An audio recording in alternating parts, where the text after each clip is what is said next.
विद्यार्थी मित्रांनो, सह्याद्री ट्युटोरियल्स मध्ये तुमचं स्वागत आहे. परीक्षेला फक्त 7च दिवस उरलेत आणि 3 एप्रिलला तुमचा सीईटीचा पेपर आहे. हां, तुम्ही जे ऐकता ते एकदम बरोबर आहे, लक्षात घ्या. शेवटचे 7 दिवस उरलेत. तर या 7 दिवसात तुम्हाला फिजिक्स करायचं आहे, केमिस्ट्री करायचं आहे, मॅथ्स करायचं आहे. कसं करायचं हे तुम्ही ठरवा. मी तुम्हाला सांगू का? 3 एप्रिलला फुल लेंथ टेस्ट आपण आपल्या ॲप्लिकेशनवर घेणार आहे.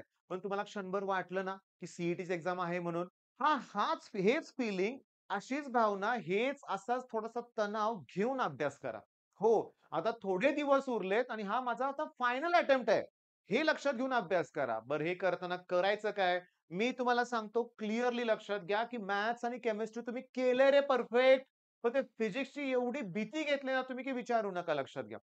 मी बऱ्याच वेळा तुम्हाला सांगितलंय, मी अशा मुलांचं एनालिसिस बघितलंय, पहिले 10 प्रश्न अवघड नीट लक्षात द्या. पहिले 10 प्रश्न अवघड गेले, की कॉन्फिडन्स लूज होतो मुलांचा. बिलकुल नाही. प्रत्येक प्रश्न तुम्हाला जमला पाहिजे, लक्षात घ्या. आता मी घेणार आहे तुमची टेस्ट. मी प्रत्येक प्रश्नाला तुम्हाला वेळ देणार आहे आणि माझा क्वेशन नंबर 1 असणार आहे. काय सांगतो लक्षात घ्या. मी तुम्हाला फिजिक्ससाठी गाईड करतोय बरं का आता. थोडाच वेळ घेणार आहे आणि तुम्हाला करायला लावणार आहे परत मी. ऐका. जेव्हा नेक्स्ट स्लाईड येईल ना, लक्षात घ्या. पहिल्यांदा टॉपिक कुठला आहे ते मला सांगायचं. ओके. फॉर्म्युला कुठला यूज करणार ते मला सांगायचं. कॅल्क्युलेशनचा पार्ट जमत असेल तर तो व्हिडिओ पॉज करून तुम्ही करायचा आणि मी तुम्हाला मग हिंट देईन, की नक्की आपण केलं काय ते लक्षात घ्या. ओके. चला, पहिली स्लाईड तुमच्या समोर आहे. तुम्ही तो क्वेशन बघा आणि सांगा टॉपिक कुठला आहे ते. वाचा बघू तुम्ही पण व्यवस्थित. मी पण तुमच्यावर वाचतोय. A rubber ball filled with water. इथपर्यंत काय कळालं नाही हां. Having a small hole. बरं ठीक आहे, तो बॉल आहे, त्याला खाली स्मॉल होल आहे. Is used as a bob of a simple pendulum finish. कळालंय आपल्याला, की हे आहे सिंपल पेंड्युलम. आणि टाईम पिरियड मला माहिती आहे, की फॉर्म्युला टाईम पिरियडचा T equals to 2 pi under root L upon G. पण मला सॉल्व्ह करायला जमतच नाहीये. रिझन काय? मला हे असलं थियोरेटिकल काही येत नाही. बरं, आता तुम्हाला येत असेल तर नक्की ऑप्शन सांगा कॉमेंटमध्ये बरं का, लक्षात घ्या. ओके. पण मी एक्सप्लेन करतो. लक्ष द्या. आता जो हा बॉल आहे ना, ह्याच्या इथं होल आहे आणि सुरुवातीला त्यात पाणी आहे बरं का. तर सुरुवातीला ना, इथपर्यंत माझी लेंथ असणार आहे. ओके. या पॉइंटला काय म्हणू रे? सेंटर ऑफ मास का सेंटर ऑफ ग्रॅव्हिटी? ओके, बघा मला कॉमेंटमध्ये सांगा. तर या सुरुवातीला एवढी लेंथ आहे बरं का, लक्षात घ्या. आता काय होणार, की जेव्हा या होलमधून पाणी खाली येणार, तेव्हा पाण्याची लेव्हल थोडीशी खाली येणार ना. पाणी कमी होत जाणार ना बाळांनो. आणि सगळं आपण क्रॅश कोर्समध्ये घेतलंय बरं का, लक्षात घ्या. मग हा पॉइंट पण खाली जाणार. ओके. तो जो पॉइंट आहे तो खाली जाणार की नाही? मग हा पॉइंट पण जेव्हा खाली जाणार, आता काही वेळात पाण्याची लेव्हल एवढी होईल. ऑब्व्हियसली हा पॉइंट तर इथं असणार आहे. मग ही लेंथ वाढणार ना आणि periodic time is directly proportional to length. याचा अर्थ लेंथ वाढल्यानंतर पिरियॉडिक टाइम वाढणार. कॉन्स्टंट तर राहणार नाही, डिक्रीज तर होणार नाही, वाढणार. पण ऑप्शन सी चुकीचं आहे. तुम्हाला असं वाटेल, तुम्ही तर सांगितलं वाढणार म्हणून. पण होतंय काय ते बघा ना, आता इमॅजिन करा बरं का, समजून घ्या. ओके. काही वेळानं पूर्ण पाणी रिकामं होणार ना, म्हणजे तेव्हा पुन्हा हा पॉइंट मध्येच येणार की नाही, लक्षात घ्या. मग परत पिरियड टाईम आहे तेवढाच होणार. ऑप्शन डी वाचून बघा बघू आता. पहिल्यांदा इन्क्रीज होणार, पुन्हा कमी होणार म्हणता येते आणि finally having the same value as at the beginning म्हणूया आपण. As at the beginning. मग पहिला क्वेशन सोपा होता रे. हे सगळे क्वेशन 4-5 मी सिलेक्ट केलेत ना, ते एकाच पेपरमध्ये आहेत. आणि मॅडम, मी तुम्हाला छोटा व्हिडिओ बनायचा होता. मी तुम्हाला सांगतो, तुम्ही सांगतो प्रत्येक शिफ्टमध्ये 20 प्लस क्वेशन्स असे आहेत, की जे मोस्ट ईझी आहेत. चला दुसरा क्वेशन बघा. दुसरा क्वेशन बघा आणि मला सांगा टॉपिक कुठला आहे?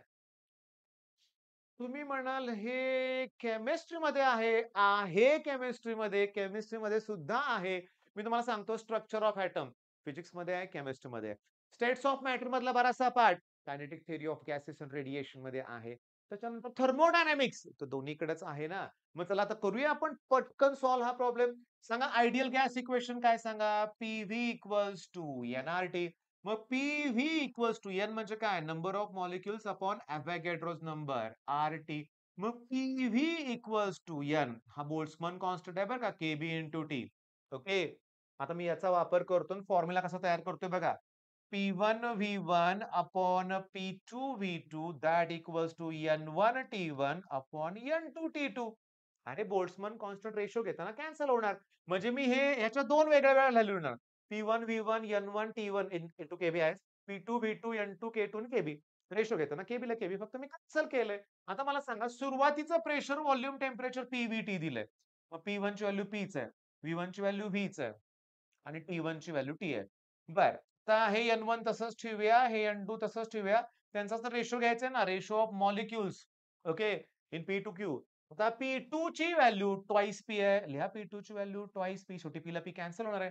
व्हॉल्यूम आहे V/4. लिहा इथं V/4. आणि टेम्परेचर आहे 2T. इथं लिहूया 2T. डोकं वापरा.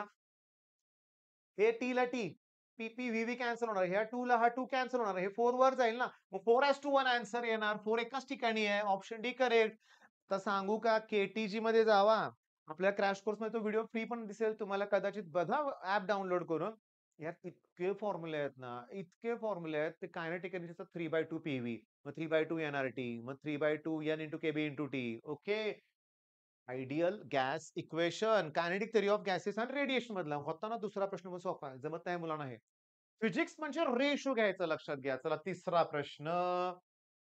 सांगा टॉपिक कोणता आहे? ओके. इथं मला फ्लक्स दिलेला दिसतोय. आणि तोही मिली वेबर मध्ये दिलाय. त्यामुळे आन्सर व्होल्ट मध्ये येणार नाही, मिली व्होल्ट मध्ये येणार. एक ऑप्शन कॅन्सल केला. टॉपिकचं नाव सांगणार आहे. Application of derivative. हां. ॲप्लिकेशन ऑफ डेरिव्हेटिव्ह मध्ये जर तुम्हाला डिस्प्लेसमेंट दिली असेल, डिस्प्लेसमेंटचं डेरिव्हेटिव्ह काढा, व्हेलॉसिटी मिळेल. व्हेलॉसिटीचं डेरिव्हेटिव्ह काढा, ॲक्सेलरेशन मिळेल. ओके. अजून कशाचं रे? Rate of change of momentum म्हणजे फोर्स मिळेल. हे सगळे ॲप्लिकेशन आहेत. आणि डी-फाय/डी-टी फॅराडेज लॉ, EMF मिळणार. म्हणजे तुम्हाला जो फाय दिलाय ना, त्याचा डेरिव्हेटिव्ह काढा. काढू का डायरेक्टली? डी-फाय/डी-टी इक्वल काय येणार? टी स्क्वेअरचं डेरिव्हेटिव्ह 2T असतं. म्हणजे आलं का 12T प्लस इथं टी आहे बरं का. टीचं डेरिव्हेटिव्ह 1 येणार म्हणजे 7. कॉन्स्टंटचं डेरिव्हेटिव्ह 0 आणि किती सोपं आहे. टीची व्हॅल्यू 1 दिली. मग ती व्हॅल्यू 1 पुट केलं की तर 19 येणार. गडबडीत मुलं 19 व्होल्ट करून हातातले मार घालवतात. फ्लक्स तुम्हाला जर मिली वेबर मध्ये दिला असेल तर व्होल्टेज पण मिली व्होल्ट येणार. ऑप्शन सी करेक्ट आहे. मग बाळांनो बास का आता? पुढच्या स्लाइड बद्दल बोलणारच नाहीये मी. तुम्हीच मला सांगा. नाही तुम्ही माझ्या जुन्या व्हिडिओमध्ये पण किती वेळा मी सांगितलं डी ब्रॉग्लीज वेव्हलेंथ सांगतो. डी ब्रॉग्लीज वेव्हलेंथचे 7 फॉर्म्युले आहेत रे. H upon MV. दुसरा फॉर्म्युला H अपॉन P. तिसरा फॉर्म्युला रूट ट्वाइस ME. चौथा formula root twice ME into stopping potential. इलेक्ट्रॉनसाठी फॉर्म्युला आहे 12.28 upon root V angstrom. V naught बरं का. Stopping potential. नॅनोमीटर मध्ये पाहिजे असेल तर 228. किती वेळा घेतलंय आपण सांगा बघून. हे फॉर्म्युला फक्त विचारलाय 9 मे शिफ्ट 1. 9 मे शिफ्ट 1 मध्ये नुसतं फॉर्म्युला विचारलाय. तुमचं एक्झाम गोल ऍप्लिकेशन असेल ना, तुम्ही तो पेपर बघा. झालेला प्रत्येक पेपर सोपा वाटेल. झालेला पेपर सोपा वाटतोय. आपल्याला येणारा पेपर सोपा हवा असेल, तर फॉर्म्युले केले पाहिजेत. तुम्हाला पॉइंट आठवलाच पाहिजे. आता सांगतो. Structure of atom, molecules and nuclei. नुसार सेकंड पोस्टुलेट आहे NH अपॉन 2 पाय. हे 2 पाय मी इकडे घेतो. 2 पाय R होतील. इंटू Nचं अपॉन N करतो. इथे MV ही टर्म इकडे घेतो. आता H अपॉन MV म्हणजेच डी ब्रॉग्लीज वेव्हलेंथ. मग 2 पाय R upon N. Option D correct आहे. हातातला एक मार्क आहे बाळांनो. हातातला एक मार्क आहे. चला आता हा शेवटचा प्रश्न. Periodic time of simple pendulum जो आहे ना, तो ऍक्सिलरेशन ड्यू टू ग्रॅव्हिटीवर पण डिपेंड आहे बरं का. मग ग्रॅव्हिटेशन हा एक मोठा पॉइंट आहे. सांगतो. मी इथं काय लिहिलं वाचा. Below.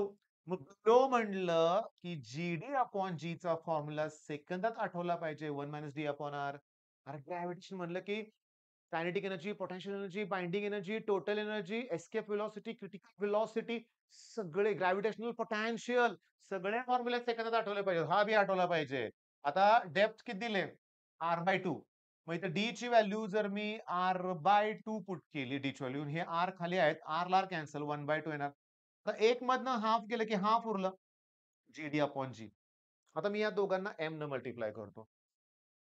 MGD upon MG that equals to 1/2. अरे बाळांनो, वेट म्हणजेच एमजी ना. वेट म्हणजेच एमजी. मग इथं डब्ल्यू लिहितो आणि इथं डब्ल्यूटी लिहितो 1/2. अरे या रेशोवरनं तुम्हाला कॅल्क्युलेशन जमलं पाहिजे. डब्ल्यू साठी 2 व्हॅल्यू आहे आणि डब्ल्यूटी साठी 1 व्हॅल्यू आहे म्हणजे हाल्फ झाले. म्हणजे डब्ल्यूची व्हॅल्यू जर 300 न्यूटन असेल, तर डेप्थमध्ये ती 150च न्यूटन येणार. अरे ह्या डेप्थचे कितीतरी क्वेशन्स आहेत रे, या फॉर्म्युल्यावर बेस्ड. गंमत सांगू का तुम्हाला मी? हाईटसाठी फॉर्म्युला आहे 1 twice H upon R, G H upon G. डेप्थसाठी आहे 1 डी अपॉन आर. चला 1 ला 1 कॅन्सल, पुन्हा मायनसला मायनस कॅन्सल, आर कॅन्सल. 2एच फक्त उरतं इकडे डी. मग डेप्थ इक्वल्स टू 2एच असेल ना, तर त्या हाईटवर असणारी ॲक्सेलरेशन ड्यू टू ग्रॅव्हिटी आणि डेप्थवर असणारी व्हॅल्यू इक्वल असतात. वन शॉट लेक्चर बघा. सगळे पॉइंट्स दिलेत. मी तर म्हणतो ऐका. मी तुम्हाला 3 ह्याच्यात कॅटेगराइज करतो आता मुलांना ए, बी, सी. त्यांचा परफेक्ट अभ्यास झालाय ना, तुम्ही फक्त मॉक टेस्ट द्या. बस. ओके. त्यांचा अभ्यास मॉडरेट आहे. त्यांनी मॉक टेस्ट तर दिल्याच पाहिजेत, पण त्यांनी रिव्हिजन केली पाहिजे आणि त्यासाठी वन शॉट लेक्चर इम्पोर्टंट आहेत. हां, 1.5 च्या स्पीडने बघायला आता मी अलाउड करतोय मुलांना. पहिला मी ओरडायचो, "नको स्पीड वाढवू. समजून घे." म्हणजे वर्षभरच बोलतोय मी. आता चालेल वन शॉट लेक्चर फास्ट बघितलं तर. आता ज्यांनी काहीच केलं नाही ना, ज्यांनी काहीच केलं नाहीये ना, त्यांनी इम्पोर्टंट टॉपिक तरी कळा रे बाळांनो. जे मॅथ्समध्ये हायर वेक्टर आहे, लाईन पण आहे. तुम्हाला पण जमवू शकतंय.